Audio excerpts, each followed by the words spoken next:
Hey, what's up people? How are you doing? I hope you guys are having a nice weekend wherever you are. I hope life is alright. I hope love is alright. I hope you guys have the bishop pair in your games. This is Pepe Cuenca from Spain, and I welcome you to the game of the day of round number 6 of the Gashimov Memorial, and I bring you a game that has been played between Sergey Karjakin and Vishy Anand. Both are one of the best players in the world, and the game is extremely interesting from the theoretical point of view. I hope you guys enjoy the game, so let's cut the bullshit again and then start analyzing what happened in the 64 squares between Sergey Karjakin and Vishy Anand. So Sergey decided to go for d4, knight f6, c4 and e6. Vishy is saying, you know what, if you go knight c3, I'll probably go bishop b4, entering in the Nimzo Indian defense. So knight f3, Karjakin doesn't want to enter in the Nimzo, and now there are many alternatives here for black in this position. You can go for De Benoni, even though it's not really many times played in the top tournaments. You can go for the Queen's Indian, you can go for bishop b4, or as Vishy did for d5, entering in the Queen's gambit positions. Here, two main lines, the Catalan with g3 or knight c3. This is what Sergey Karjakin played. And now again, many alternatives. That's why chess is so tough. Yeah, I mean, we already said like 10-15 openings in like 10 seconds. What is this? I'm so bored. So here, Vishy decided to go for the one of the most solid approaches, bishop e7. You can go for the Vienna. You guys can enjoy a video series from Jan Gustafsson in Chess24 with the move d takes c4. You can play bishop b4, dead Ragozin, or you can go for Tarrasch type positions after playing c5. So bishop e7, and now the most trendy variation is bishop f4, and this is what Karjakin played. You can also play bishop g5, really natural, normal stuff, right? But bishop f4 makes a lot of sense. You want to go e3 and then develop this bishop and then go short castle, and it makes sense that this bishop is out of the pawn chain, so you can enjoy some nice diagonals, some nice views from your balcony. So short castle was played by Vishy Anand, now e3, and mostly every top player these days go for c5 in this position, striking already in the center. And now the usual approach with white is to take on c5. The other day, actually, I explained in another video that c takes c5 is not very good. The reason is that after knight takes d5, bishop g3, cd, ed, we are in some isolated pawn structure position where white has more or less lost 2 tempi by playing bishop f4 and bishop g3, and this doesn't make a lot of sense. So c5, d takes c5 by Sergey Karjakin, bishop c5 and queen c2. This move again makes a lot of sense. You leave this square for this rook where it's gonna put a lot of pressure on the d5 pawn. Knight c6, really natural move that can threat sometimes to go to b4, or it's also supporting the d4 push, right? So rook d1, looking with x-rays to this queen. It's not a good business to stay in the same file where there's a rook, right? So you want to run. You can run to a lot of squares here, but the most natural is queen a5. And given the fact that this bishop is out of the pawn chain, there could be some troubles for white in this diagonal, given the fact that you haven't castled yet. So here a3, covering the b4 square, and in many cases you are gonna threat b4, but not immediately, right? Because, for example, after rook d8, this is the move that Vishy Anand played, you can't really play b4 because you are not ready to go. It's like you are not dressed up, you cannot go out to the street, right? You don't want to go naked with your balls around like making a scandal, right? So this is the same here. Like this knight is gonna fall, and then white is in deep trouble here. So that's why after rook d8 you can't go b4. And we have to say something about rook d8. Rook d8 was a move that was considered to be a poor move until the wall match where Fabiano and Magnus Carlsen were playing. This is a move that Fabiano has brought back into the top tournaments before people, or still people consider that rook d8, e8 instead of rook d8 is one of the most solid approaches. But rook d8 in the World Championship, like, we were kind of sad because Magnus didn't go for the critical line, and we were expecting to see some fireworks And in this same tournament, Vishy played this same line against Magnus, and Magnus again went for the most solid approach with e2. He managed though to win the game, Magnus, with the white pieces against Vishy Anand. So Vishy was repeating this line, but this time Karjakin goes for the most critical line where a lot of fireworks come. So knight d2 is the critical test, and of course white's threat now is to go knight b3, attacking this bishop and queen. The only square for this queen to protect this bishop is b6, where there is another fork with knight a4, and looks like black is losing, so black has to do something about it. Here Vishy went for d4. We have to say that we've seen that already in a game that Fabiano Caruana and Levon Aronian played in the London Chess Classic in December 2018. And we're going to continue following the same game until move 30, where Karjakin makes a novelty. So this is heavy theory, guys. I know it's pretty tough, but that's why we're going slowly. Well, slowly. When I talk, I know I'm a Spanish guy, so I talk pretty fast, but you can always stop the video and then try to understand, repeating twice or even 3 times. I know this game's gonna be tough, but it's extremely interesting. So knight d2, and here there are 2 options. The most interesting is d4. This is what happened in the game. D takes e4. Now white has 2 options. You could take with the bishop, also with the knight. Knight takes c4, rook d1, queen d1, and now the only available square for black is d8. You don't want to go to a6, where this bishop is gonna kill you sooner or later. But queen d8 takes, and bishop e2. And this is considered to be a little bit better for white, right?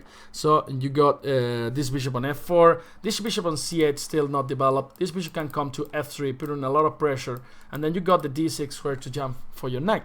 So that's why this is not so interesting. But after knight d2, d4, this is where all fireworks start to appear here. So knight b3 is white's idea, attacking the queen. The only move to protect c5 is b6, and now knight a4. And then you guys are saying, what are you saying, Pepe? Stupid Spanish guy? You are not even worth as food for the pigs. Like, black is just losing. I mean, this is not possible. This, for sure, Vishy Anand didn't play this. Well, he played it, and it's extremely interesting. So the idea is to go bishop b4 check, sacrificing a whole piece. Queen takes b4. And now we're going to try to understand this position. Well, now the next move is pretty simple to understand. So you have to cover the king and then at the same time protect the a4 knight. So that's why you go knight to d2.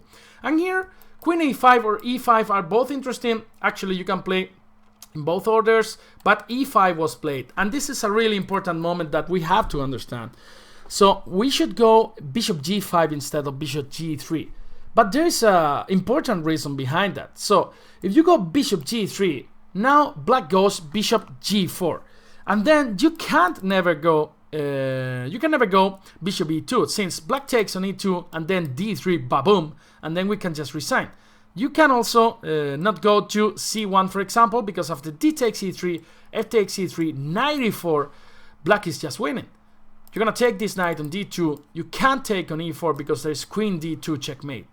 So that's why the move you will love to play now is f3. But after d takes c3, black gains the piece back and it's completely winning. So that's why it's so important to put this bishop on g5. Because after bishop g4, there's no f3. Since after taking on e3, you can't just take back with your bishop. You're covering the e3 square. Alright. So e5, bishop g5, and now queen a5. And again, some of you guys could be asking, Pepe, stupid Spanish guy, I'm so tired of seeing you already. Why queen a5? I don't get any shit. Well, queen a5 is an extremely dangerous move, because you could think, okay, now I'm just gonna develop my pieces. If I play bishop e2 and short castle, I'm completely winning. And you are right. But the thing is, if you go bishop e2, now d3 is a fantastic move, because after bishop takes, knight b4, and now you see the idea, attacking the queen and the bishop, and black just wins the game. So that's why after queen a5, queen b3 is played by Sergey Karjakin. There's no nasty d3 anymore, and knight b4 was playing by Vishy Anand. And here you can actually play bishop e2 or bishop e6. Okay, black's idea is in many cases you want to go bishop d7, and then this knight hasn't got that room, as you can see. So bishop f6 was played.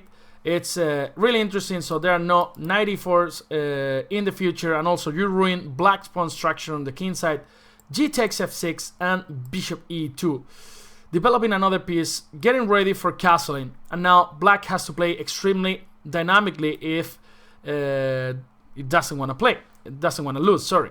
So bishop d7 here, that's black's idea. We're still in theory. And the point is, you can't move to c3, you can't move to c5. The only move to protect that knight is rook d1 going back. And this is another important moment on the game. So d takes e3, f takes e3, and again, if white manages to play short castle, then this knight could be retreated to c3, since the rook on a1 would be protected. So that's why black has to play extremely active. So for example, you play rook ac8, just short castles, and then black can resign already. So that's why black here plays a brilliant move, b5. And again, what's the point of b5? You can't just take on b5, and then if you take back with the bishop, I take, you take, and then queen c4. I want to exchange every single piece in the board, and then black can't resign. But the point is, if if white takes on b5, there's this beautiful move, bishop e6, attacking the queen. Also now this rook is targeting the d2 knight, this queen is targeting the d2 knight with x-rays, and also this knight is threatening to jump to c2. So here white is in deep trouble. For example, if you try, let's say, bishop c4, you can play even boom, rook d3, and then you're just winning. If you want to play queen c3, rook ac8, just wins on the spot, because after knight c4, boom, knight c2, king takes, and takes. And this is an exchange up for black. So that's why you can't take on b5. And the point is, you have to give the piece back. So Karjakin played short castle here in this position. B takes a4 was played by Vishy Anand. Queen c3, and then we have to analyze, or to comment at least a little bit in this position.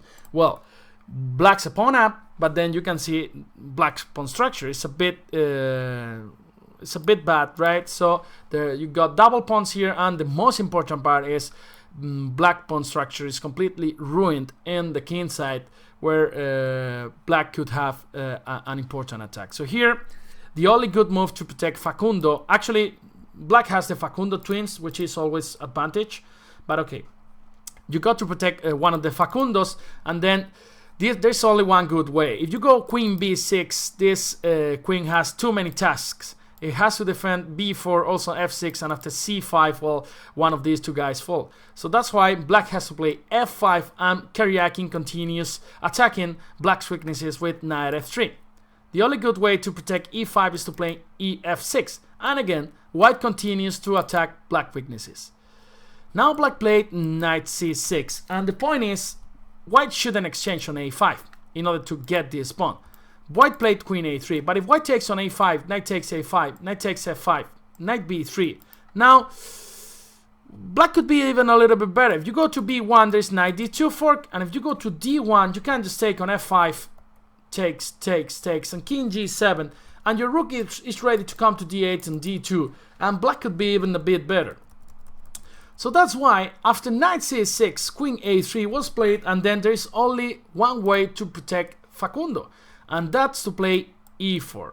And that's true that now you have weakened d4 and f4, but also black has won an interesting square for this knight on e5. This position is extremely complicated, as you can see, and still we are following the game between Fabiano Caruana and Levo Naronia in the London Chess Classic in 2018. Here, again, white played bishop d1. Finally, white wants to get some pawns back, but with the bishop, right? Because if you take with the queen already, there's queen d2 with a double attack on the pawn and on the bishop, and then white can almost resign. So bishop d1 was played. knight e5 and bishop takes a4, and white has managed to get a pawn back. Now it's an important moment. Black shouldn't take on c4 because there's bishop b3 and there's a nasty pin there, so that's why black took on a4, queen takes a4, bishop takes a4, rook takes a4, and then material is balanced, but then at the same time black has all these pawns extremely weak, but also black has this rook in the open file where it can get activated pretty quickly. And at this point, Vishy Anand played f4 as Fabiano Caruana did in the London Chess Classic, and this is where the novelty comes from Sergey Karjakin. In the London Chess Classic, Aronian took an f4, and after rook d1, rook f1, takes, rook b8, activating this rook, b4, knight takes e4. After a few moves more, the game ended in a draw. But here c5 is extremely interesting for Karjakin, So now you are attacking this pawn on e4. Vishy continues with the most natural move, f takes e3, rook takes e4, and now you can't protect this pawn and f6 at the same time, so that's why Vishy Anand tries to activate this rook by playing rook a b8. The rook on a8 is in the corner, it's sad. It's a rook that was bullied in high school, so that's why now that rook wants some action. So that's why it wants to come to the 7th rank, which is always good news. So rook takes e3, rook takes b2, and now h3, giving some pressure to this king now to escape. And this position after rook c2, rook f6, rook c5 is balanced, but it's much more comfortable to play with the white pieces. Why? Because my king is extremely well protected on h2, while yours is not. My knight is more active than yours, and then your pawns are easily attacked with my rooks. And from this point, Karjakin played a fantastic game, putting a lot of pressure on black's position, and this made Vishy Anand collapse. So let's see how this happened. So rook a6 was playing, attacking the a pawn, knight c6 and knight f3, improving a little bit the position of this knight, coming back to the action in the center. Rook c8, now Vishy wants to put this rook on c7 where it protects all black's weaknesses, the a7 pawn, the h7 pawn, and the c6 knight. Rook e6, rook c7, king h2, king g7, and a brilliant move by Karjakin. He goes for rook a4, and then black would be so much happy if could play a5, because now of course you want to push this pawn in the endgame, like could be a nice thing for black. But the problem is if you go a5, then rook g4 is really annoying, because you can never go back to the corner, because there's rook e8 checkmate, and after king f7, rook h6, and your pawn on h7 starts suffering like a beast. So that's why after rook a4, Vishy Anand had to play h5, covering the g4 square. But now the h pawn on h5, it can get attacked easier than on h7, because it's much farther from the king. So rook a6 back, now that you have provoked h5, knight a7 and knight d4. As you can see it now, white pieces are extremely well coordinated, and all take a look that this knight could come to the e6 square with a triple attack, and then would be the end. So that's why knight f5, black would be so much happy if the knights were trade off. Let's say after knight f5, rook f5, this is very close to a draw. But Karjakin knows that this knight is much better than black's knight. It's coming now to f4, attacking this weakness, also jumping to e6. So that's why knight e2 was a brilliant move. So rook c4 stopping, knight f4, rook e6, king f8, rook g5, attacking this knight and the pawn, and is forcing Vishy to go knight g7 to protect both at the same time. Rook f6. And now, if you go to e8, now knight f4 is coming, since now the f4 is squared is covered by the rook. So that's why Vishy had to play rook f7, rook h6, king e7, and now a brilliant maneuver by Sergey Karjakin. Rook a5, and here Vishy Anand went back with his king to e8. If you go rook c7, let's say rook e5, you can't go to f8 since there is checkmate.